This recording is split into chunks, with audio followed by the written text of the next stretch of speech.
বাংলাদেশের চলমান বন্যা পরিস্থিতি, ছাত্র জনতার আন্দোলনে দেশ থেকে সাবেক প্রধানমন্ত্রী শেখ হাসিনার ভারতে অবস্থান সহ বিভিন্ন কারণে বাংলাদেশে বর্তমানে ভারত বিরোধিতা তুঙ্গে।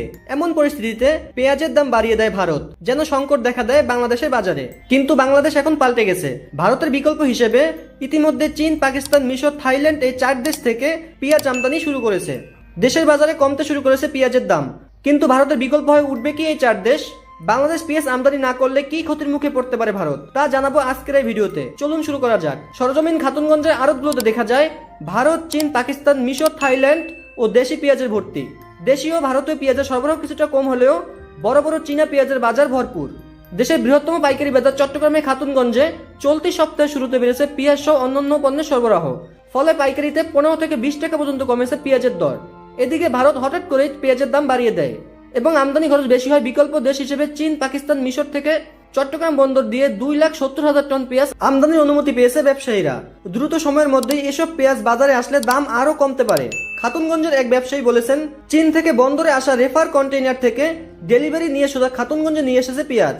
এসব পেঁয়াজ বড় পরিবার, হোটেল, রেস্টুরেন্ট ও বিয়ের সাথে অনুষ্ঠানে সবচেয়ে বেশি চলে আসার কথা হচ্ছে। এসব পেঁয়াজের রং লালচে এবং ঝাঁঝেরও কমতি নেই। সচরাচর চট্টগ্রামের আমদানিকারকরা পেঁয়াজ আমদানি করে না, রসুন এবং আদা আমদানি করেন। তবে পেঁয়াজের বাজারে সংকট তৈরি হলে দ্রুত সময়ের মধ্যে পেঁয়াজ নিয়ে আসেন বিভিন্ন দেশ থেকে।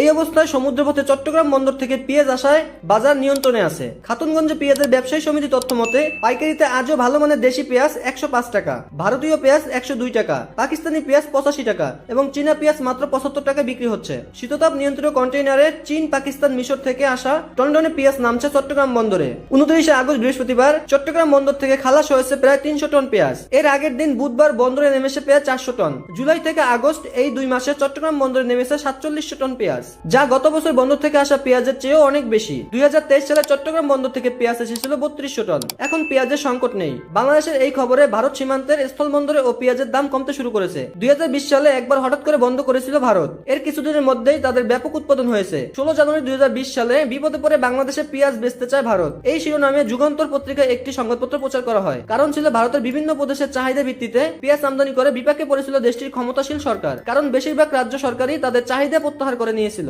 এ কারণে পেঁয়াজ বাংলাদেশে রপ্তানি করতে চেয়েছিল ভারত। এখন যদি চীন, পাকিস্তান, মিশর ও থাইল্যান্ড সহ এই 4 দেশ থেকে নিয়মিত পেঁয়াজ আমদানি করে বাংলাদেশ, তাহলে ভারত হারাবে তাদের বৃহৎ রপ্তানির দেশ বাংলাদেশকে। প্রিয় দর্শক, আজ এই পর্যন্তই। যদি এই ভিডিওর তথ্য থেকে কোনো ভুল থেকে থাকে অবশ্যই কমেন্ট করে জানাবেন এবং ক্ষমা দৃষ্টিতে নেবেন। দেখা হবে পরের কোনো ভিডিওতে। ততক্ষণ পর্যন্ত ভালো থাকবেন। আল্লাহ হাফেজ।